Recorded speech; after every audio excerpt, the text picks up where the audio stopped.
Hey guys, it's the first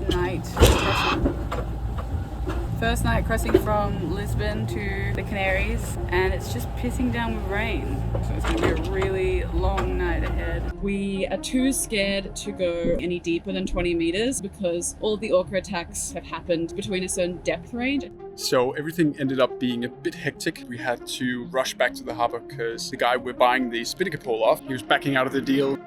If you're new here, I'm Tandia. I'm August, and this is our boat Lagom. He's sailed his whole life, and I'm learning as we go. Not yet. We're sailing from August's home in Copenhagen, halfway around the world, back to my home in Sydney, exploring more than 30 countries, from Spain to Suriname, from Panama to French Polynesia.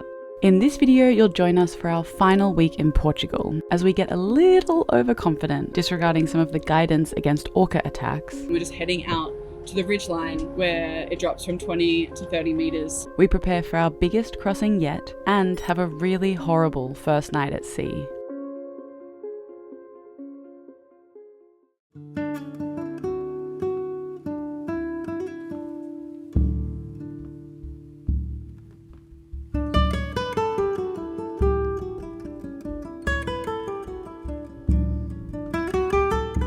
Wow, what a peaceful opening montage. Cut the bullshit, Tandia. If you turn off the music, you can hear the engines are on. Here's what was actually going through our minds on this sail. We are too scared to go, or we're just being cautious and reasonable, and we don't think it's a good idea to be going any deeper than 20 meters along this whole coast of Portugal because all of the orca attacks, or almost all the orca attacks, have happened between a certain depth range. I think it's like 20 to... Okay, let me explain this properly. Orcas tend to hunt within a depth range of 20 to 200 meters, and there are some theories that suggest the young orcas are attacking boats out of boredom whilst they wait for their mothers to finish hunting. And the current advice is to either sail far offshore or very close to it. But today we were feeling frustrated with the wrong weather forecast once again, and we decided to disregard this advice. It said that it would be around 250 degrees true wind direction, and right now it is swinging between 190 and 200. That's far off. That also means that we can't sail because we have a TVA of anywhere between 5 and -5 degrees. So we're motoring again. Also only about between 6 and 8 knots right on the nose. I noticed on the chart plotter that where we are right now, it stays shallow for much longer out to sea than anywhere else on the coast south of where we're going now. So we've just turned the boat at a 40-degree angle to what we were doing before, and we're just heading out to the ridgeline where it drops from 20 to 30 meters, and then we'll have a higher angle from there to be able to head up the coast. It will get deep again at some points, but that's sort of our best option right now. And it was in this moment that Tandia realised that getting to their destination a few hours earlier probably wasn't worth the risk of losing their boat.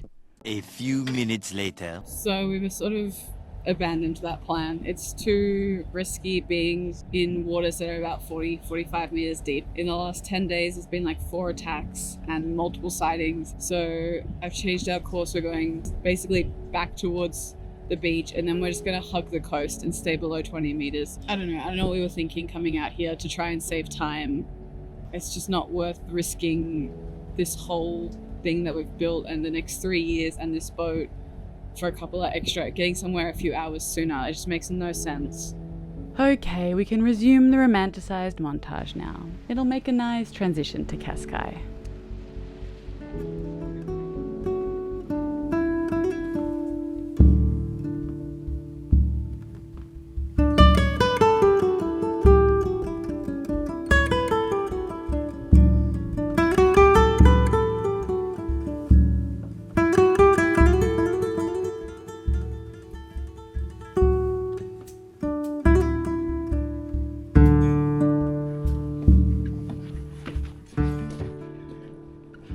Oh my gosh, it's sunny.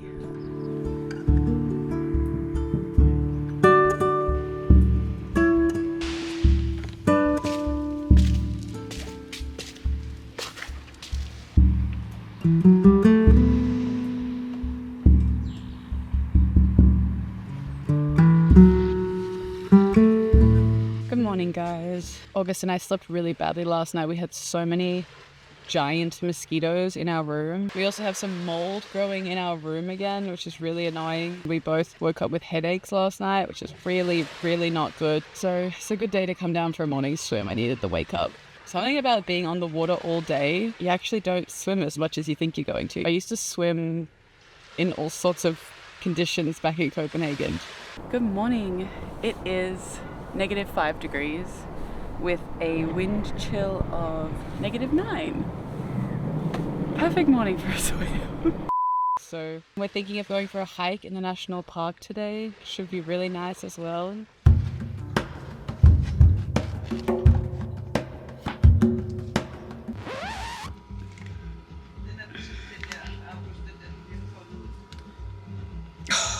August, I need you to open this jar. I can't do it. Can you say that you were independent? Oh, I got it. I'm a strong, independent woman. One of them could get a lot of mayonnaise. This one's yours. This one? It's got extra chili. Again, more mayonnaise. Yeah, we do extra mayonnaise. You can just do double what no one can do. Okay. August! This hike started at Europe's most western point, Cabo de Roca, which was exciting to visit right before we sailed away from the mainland. Here, the cliffs stick out of the ocean at striking angles, which reveals a history of deep geological stress, actually. These rock layers were once laid flat on the seabed, but they were folded and fractured by tectonic compression as the continents slowly collided. Later on, wind waves and salt stripped away all the softer layers, leaving them looking like this. Hey guys, just a quick little intermission coming to you from the future in the Caribbean. There's something that I've been working on for a very long time, actually started working on since before we started this trip, something that I wish we had when we started this trip back in Copenhagen. And I just wanted to say that it's nearly done.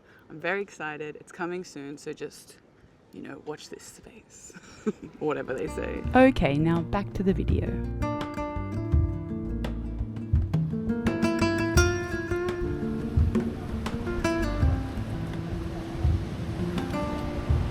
Er det godt? Smager det godt?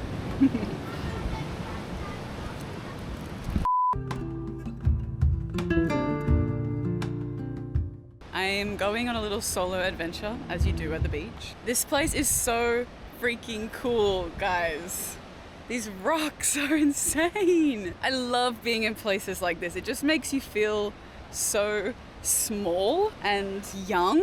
These rocks are so old and this place is so old and it's so grand.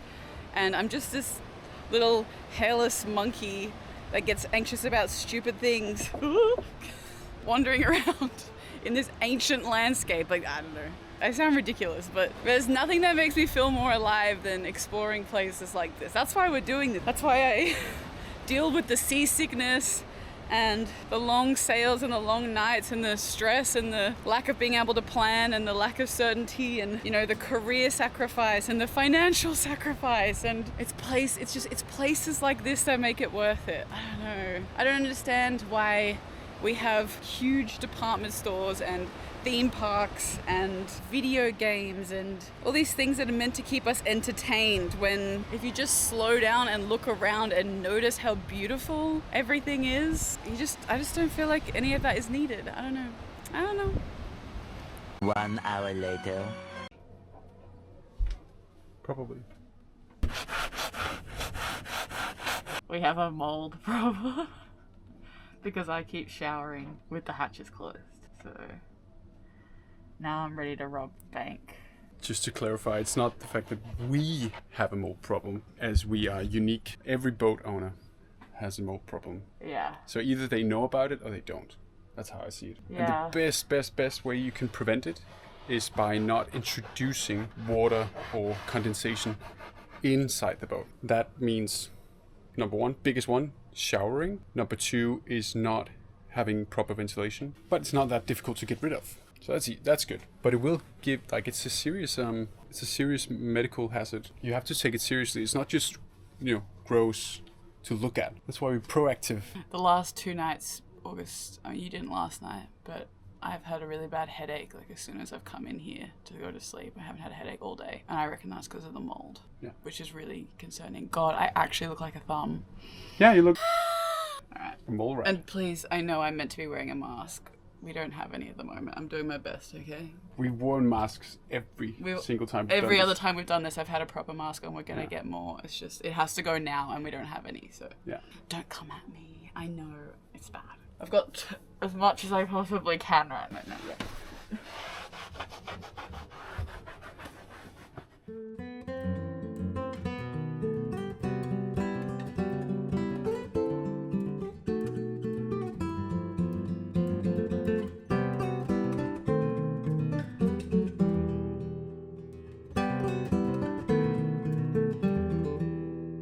They open every half hour. If we get there like 1 minute late, we have to wait half an hour. Oh God. So we can call the channel 68 and ask if they can just wait for us. Hey guys, we've just come into Anchor. We've just come into the harbour here in Lisbon, and I was just saying to August, I didn't think that I would get to a point where coming into harbour didn't make me anxious. The first month or so I used to get so anxious every time we came into harbour, but it gets easier and easier every time, and now I feel very calm and trusting in myself and in him that it's going to be fine. It's a really nice feeling. After arriving in Lisbon, we dropped off August's mum and sister and picked up our crew for the crossing. Hannah, our good friend from Copenhagen, and Peter and Blanca, a couple that responded to our call for crew on Instagram. If you guys are ever keen to join us for a crossing, be sure to keep an eye out on our stories. Ah, isn't she lovely?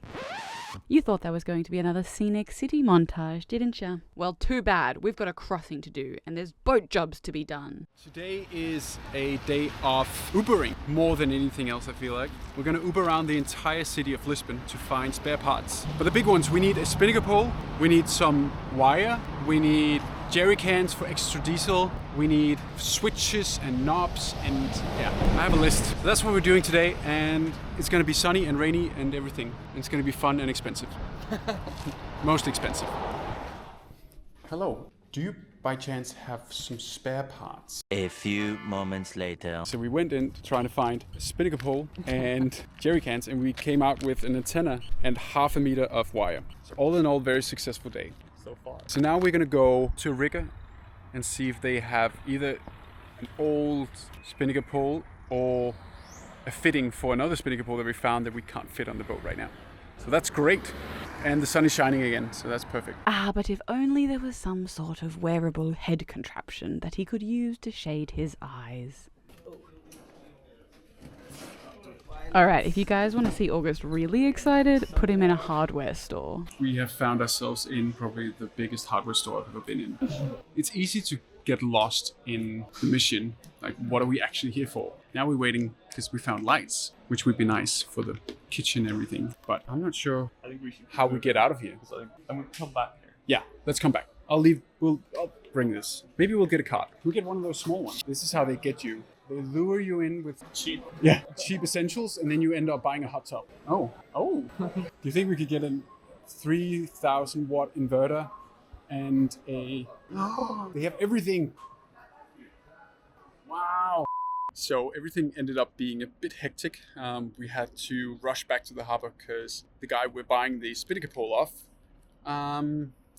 got a bit, let's say, impatient, to say it at least. He was backing out of the deal, and yeah, it was a bit stressful. We just spent the whole day trying to figure out how to fit this spinnaker pole onto our boat, but we secured it with a few other things. We got, let's do like a, what do you call them? Like a shopping haul. First thing, a new antenna for the handheld VHF. Super cheap, so nice. Then we got 8 20-liter diesel tanks as a backup, because the diesel tank on board is, it's not huge. I think it's 240 liters, so it's not ginormous, but it's fine for normal use. Then we also got a pretty hefty flashlight, but it's really good for when you're anchoring at night and you want to check the anchor, or going into harbors at night as well. It's not enough to just illuminate what you're doing. You want to be able to see far away, and this has a range of about 250 meters. So that's good. Then we got a few of these tiny, cheap lights that we can put inside of the cabinets we use the most, typically in the galley. Hopefully it can last more than a week in the fridge, because it's really hard to find things when you're sailing and it's dark outside. and you don't want to turn on your flashlight or your head torch when you are under sail, because then you lose your night vision typically. And these are like quite weak little lights. Should be fine. Then we got this, which is a crazy thick 50 millimeter specific for batteries wire. We're going to use it for the whole battery system. Now I will show you the big deal. The massive spinnaker pole.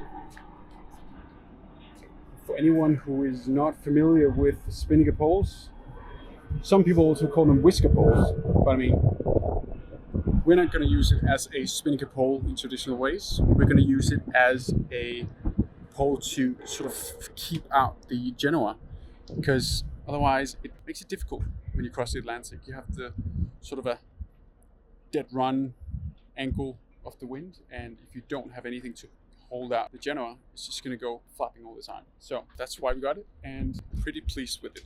90% of everything we have on the list is now done, so that's good.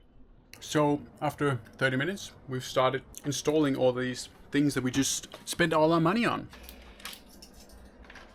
Yeah, it says step number 1, yada yada yada, warnings. Should we put it on first and then test it? And then we can screw it in? You're not confident in our... Not in the slightest. The girl's gonna come back and say, what did you do all day? Meanwhile.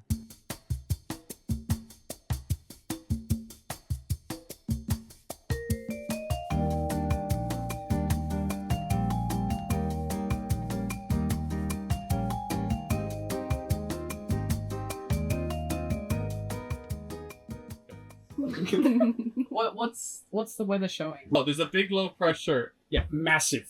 Low pressure. The biggest hurricane storm ever. Is that the one affecting Jamaica? No, that's the one. coming That's the after. next one. It's coming this way after. No, that's gonna go to Iceland. Iceland. Yeah. But there's a big one that's moving sort of across the Atlantic from west to east, north. But it's sucking a lot of air just north. Okay. And It's in the face. yeah, and the divergent zone is right where we are in Lisbon. What's a divergent zone? Where like the wind is gonna like literally within 10 miles, the wind is going north. The wind's in the south. Ah, okay. But we're stuck in the part where the wind's going north. Right. That's the problem. Is that why you were looking at Morocco to see if we should drop south? Yeah, but at the moment that should all clear through by Saturday lunchtime. And so we waited and prepped and waited.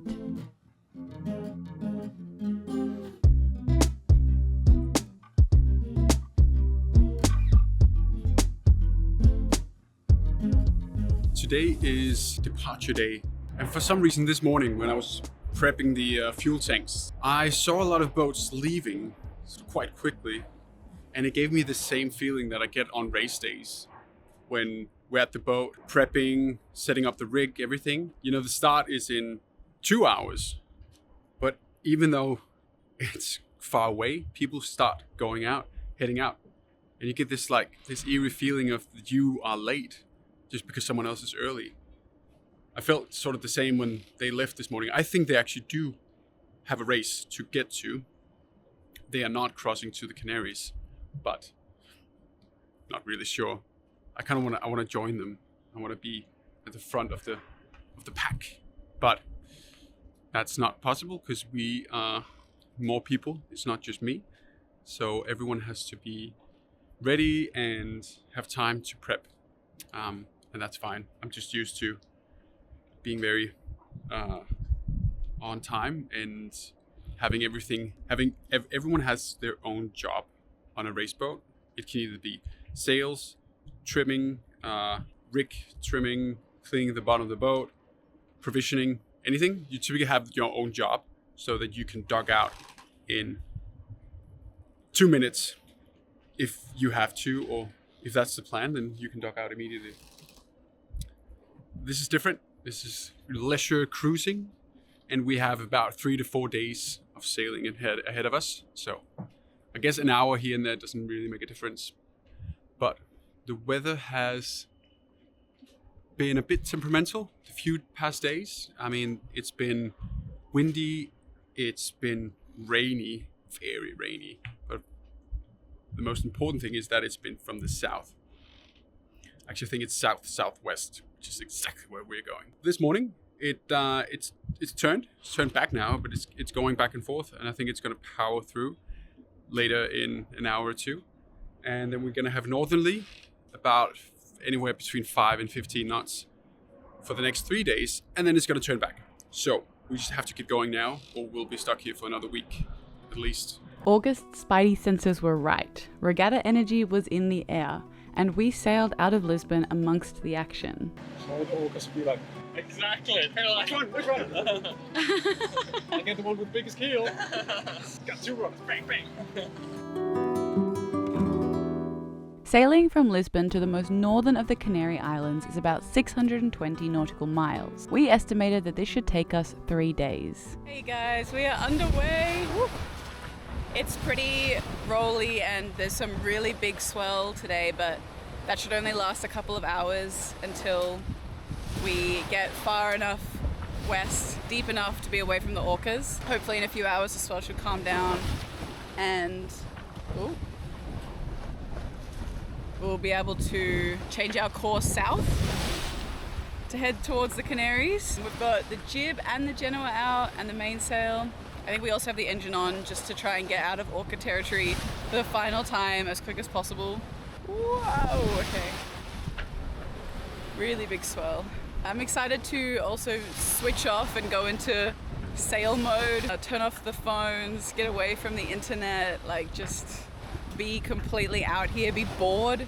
Being bored is so good for you and we're never bored these days. Yeah, it's gonna be nice to be at sea again.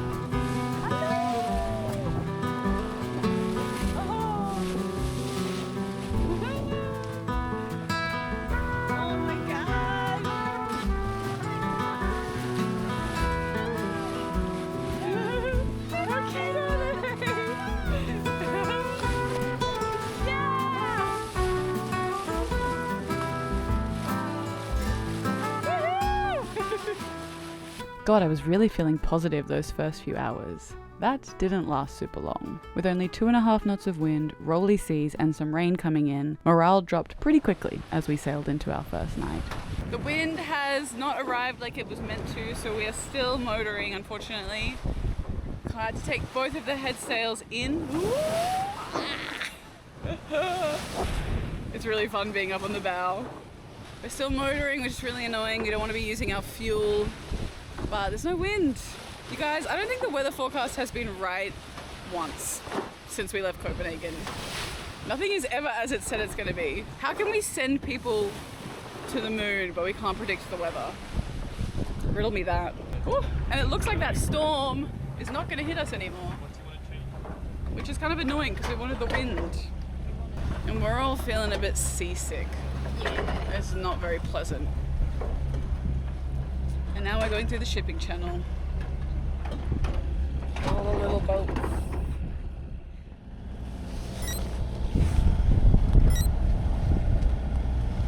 Hey guys, it's the first night session. And it is rainy and there's not much wind and it's pretty... Shut up! A couple of us have been feeling a bit ill and it's just pissing down with rain. We're just sitting out here in the wet. It's only 6:30 p.m. and it's pitch black, so it's gonna be a really long night ahead. But I would say spirits are still pretty high.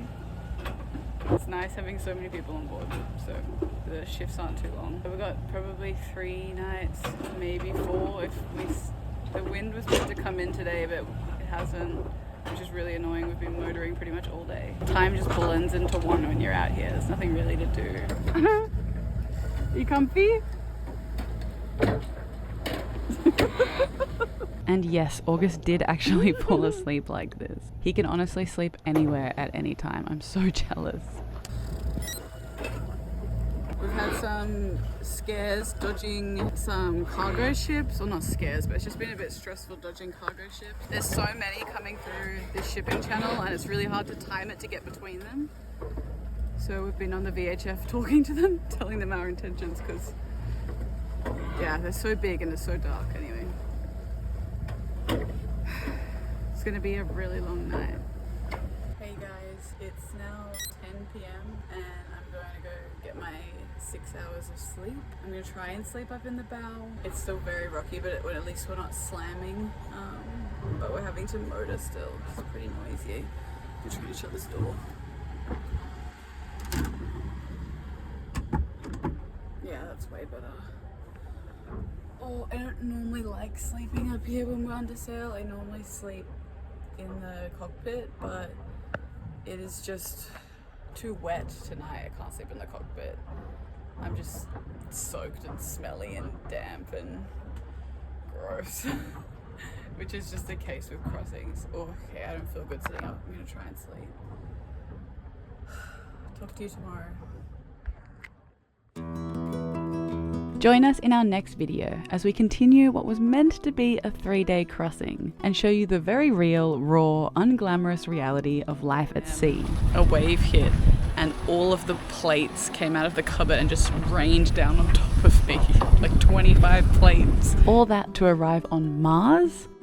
I mean, come on, look at this place. Thanks guys, we'll see you there.